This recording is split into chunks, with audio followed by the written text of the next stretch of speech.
Hello everyone, this is Professor Jones. I'm making this video today to help you learn how to produce quality graduate level papers for this class and for your future classes.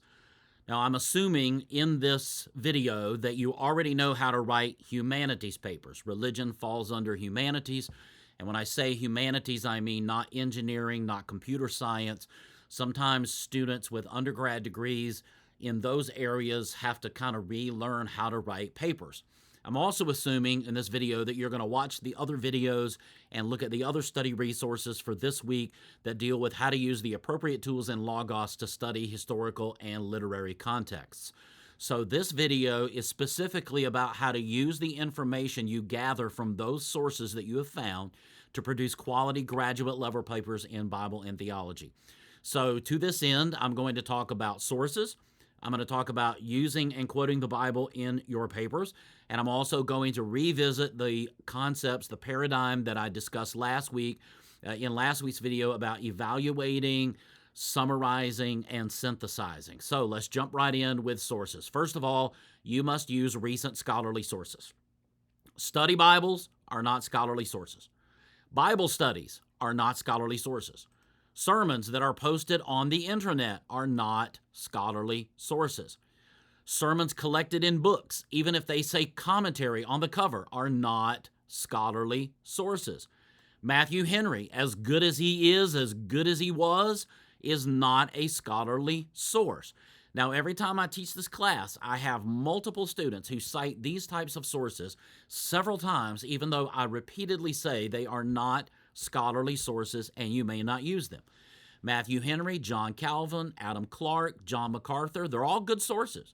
They're all very useful in preaching, teaching, etc., but they are neither recent nor scholarly. Well, I guess MacArthur would be recent, but they are not scholarly sources. You cannot cite them in this class or in any class that specifically says that you must use recent scholarly sources.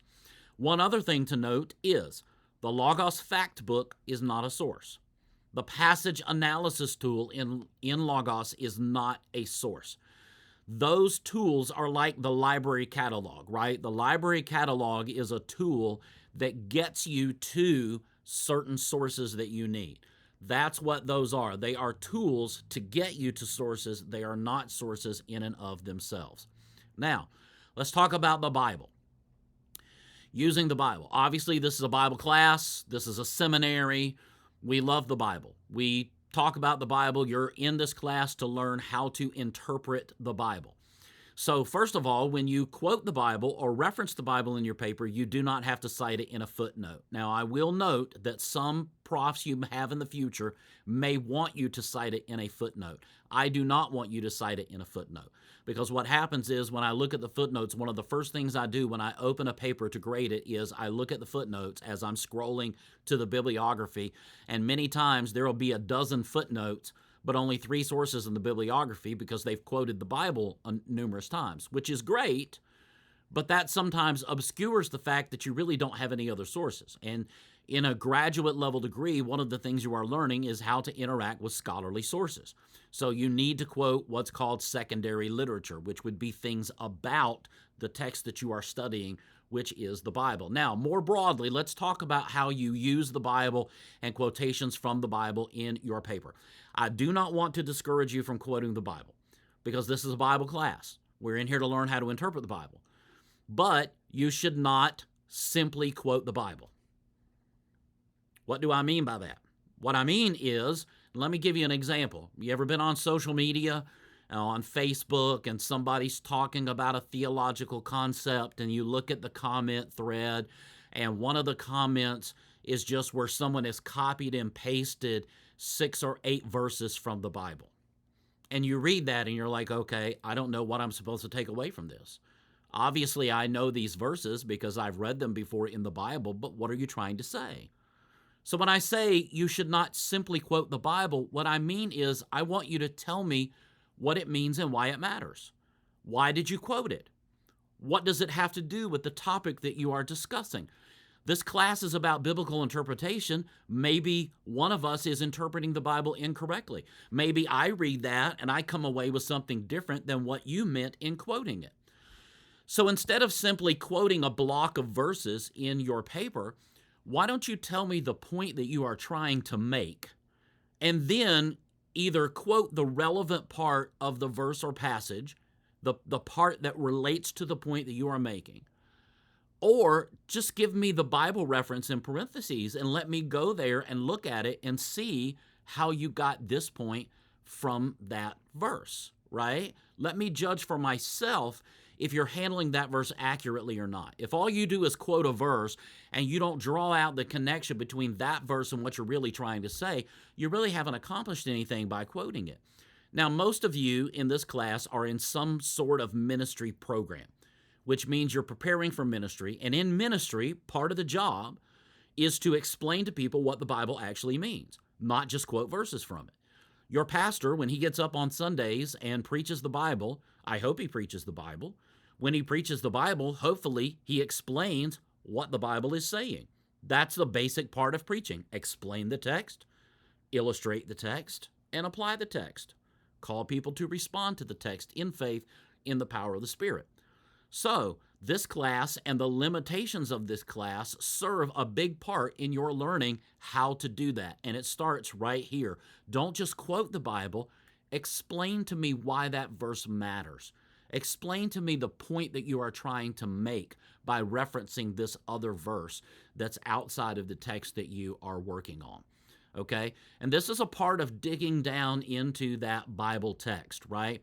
This is a graduate level course. You're learning how to research and write on the graduate level so that you can produce graduate level work. That means not just handling the Bible properly, but explaining the Bible properly and also dealing with secondary sources. So let's talk about secondary sources. When you research, you are finding secondary sources that give you extra information about the text that you are writing on. And in future courses that you are preaching on, writing a Bible study on, whatever it is that you are doing. Now, this does not mean that you're simply learning how to look up a topic and then copy and paste that paragraph into your paper, even if you cite it correctly. So I have students that do this. They're writing on Romans. They have to do historical and literary context on Romans. So when they address authorship of Romans, they go to Bible Knowledge Commentary. They find a good pithy paragraph that talks about Paul as the author of Romans, and they copy and paste that paragraph in there, and they go, I'm done with that section. You are not learning in here how to simply copy and paste. All that shows me is that you know how to copy and paste. Doesn't show me that you really know anything about Paul's authorship of Romans. You're also not learning how to simply string quotes from various sources together, right? And some people do that. You'll see a string of a paragraph that's really just a string of quotations from various sources, each of them cited properly, but that's not how you write a paper. That's not synthesizing the information that you've learned into a concise and coherent statement that shows me that you actually understand the concepts that you are studying. With sources on the graduate level, you are expected to be able to interact with them. That means understanding what the source is saying, why the information is relevant to what you are writing or speaking about. And if you think the source is wrong, it means being able to explain why you think the source is wrong and what you think is actually the correct view. Now, here's a good rule of thumb to remember. Normally, you would not quote a source directly unless the quote is really good. Okay? If it's really good, do it. You definitely should not have any kind of block quotes unless it's some kind of introduction, conclusion, again, unless it's just really good. If you do quote a source directly, the words that you quote must be in quotation marks at the beginning and at the end to show me that this is not your words. You have taken these words from a source. And at the end of that quotation, there should be a citation mark directing me to a footnote that tells me exactly where that information is found, with all of the relevant bibliographic information cited in a footnote format, including the page numbers. I should be able to walk over to my shelf, pull that book off the shelf, open to that page, and find that exact quote. Or I should be able to open it in Logos, turn on the page numbers, go directly to that page, and find the actual quote that you cited. If you do not do that, it is plagiarism. You will fail the assignment, and you will be reported for plagiarism. But remember, you're not just citing quotations, right? As I said, you normally would not quote a source directly unless the quote's really good. So what do you do with this information? Well, this is what you're citing. You're citing information. You're not just citing. You're not just citing quotations. You're citing information. So I'm assuming that no one taking this class is a published scholar of the Bible. Okay? Otherwise, you wouldn't be taking this class. Which means that when you tell me things like, when you discuss, for example, the Greek or Hebrew text of a book of the Bible, I'm assuming that you got that information from somewhere, right? Because none of you has had Greek on the graduate level, Hebrew on the graduate level, or anything like that. I'm assuming when you tell me things like this gospel used that gospel as a source, when you make statements like the language of this book indicates this or that about an author or about a concept, because this is your first or one of your first classes in grad school, in seminary, I know that you got that information from somewhere else. You need to tell me where you got that information. If you use the information from somewhere else, even if you do not make a direct quotation, you must cite it. If you do not cite it, you have committed plagiarism. You will fail the assignment, and you will be reported for plagiarism. And as I said in a previous video, there's not a whole lot of wiggle room with me on that. I'm bound by certain things that I must do as a professor. So you're going to have to cite this information. Remember, as I said in the video I posted last week, plagiarism does not require intent. If you use someone else's material and you do not cite it or quote it properly, that is plagiarism. Even if it was a mistake, even if you didn't intend to do it, even if you just forgot to put quotation marks and citations, it's still plagiarism. You will fail the assignment. You will be reported for plagiarism. So how do you handle this information? Well, we talked a little bit about this in a previous video. I think it was the one I posted last week about evaluating, summarizing, and synthesizing. Evaluating the information you find in your sources means determining if the source is the right kind of source for your needs. So in this class, is it a scholarly source?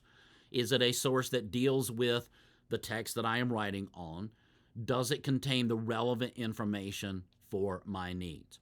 Once you have evaluated that, you're going to find the correct information in that source, and you're going to summarize that information. Maybe you summarize it in your mind. Maybe you summarize it in your notes. I'm not a big fan of taking notes. It's best just to go ahead and start writing, but you do have to be careful when you start writing that you cite those sources. You are distilling out of that source the relevant portion of the data and evidence that you found in that source so that it fits the research you are doing. So if you are trying to write to demonstrate something from the book of Romans and you find a commentary on Romans that has relevant information, the reason that that commentary is written may be different from the reason that you are writing this paper in a given class. So you're going to have to distill out the relevant portion of that data and make it fit the research that you are doing and the research that you are writing up. And that's where we come to the synthesis. Synthesizing this data means taking all of those various pieces of data and information that you have found, putting them together in a concise and coherent statement while still properly citing your sources. This is a statement that is in your own words, but it is more than simply rewriting the information in your own words. But it is in your own words. You're properly citing these sources. This is what you are beginning to learn how to do in this class. The first two steps, evaluating and summarizing, are steps to getting to that final product where you have synthesized the information into a coherent informational argument that convinces your reader, namely me, that you have done the work necessary to achieve the learning objectives. Then and only then can we reasonably conclude that you are now informed and educated about the topic that we covered, so that you will hopefully be able to do that in the future with other biblical texts. So think about it in these terms. When you make an argument in your paper, you are trying to convince your reader, which in seminary is the prof, right? You are trying to convince your reader that you know what you're talking about. So when you say such and such in this passage means this, you need to convince me from the biblical text and from the secondary literature that what you have said is correct. I am your primary reader here. So let me give you an example. When you say the woman in Revelation 12 is Israel, you have to prove that. How do you know that? That's what I'm going to ask as the reader. How do you know that? Now, I realize I realize what you are thinking is, well, my prof knows that there are multiple interpretive positions, that the most likely interpretive view is that the woman is Israel, and he knows the reason why. But you need to demonstrate to me that you know that. All right? It's not about whether or not I know it, it's do I know that you know it. You're going to have to demonstrate that from the text. And so that's where you're going to look at the text itself and the clues in the text and relevant cross references, and also secondary literature. The reasons given by other commentators that you yourself may not know at this time, but that you find as you do this research and you cite to prove that what you are saying when you say this woman is Israel, that this woman is really Israel. When you do this, it shows me that you have done the work necessary to achieve these learning objectives, that you know how to study the text, how to find relevant secondary information that helps you understand what the text says, and that you can then communicate all of this data from the biblical text and the secondary sources into a statement that demonstrates, here is what it means, here is how I know that it means this, right? Now, sometimes it will not be proving something like that.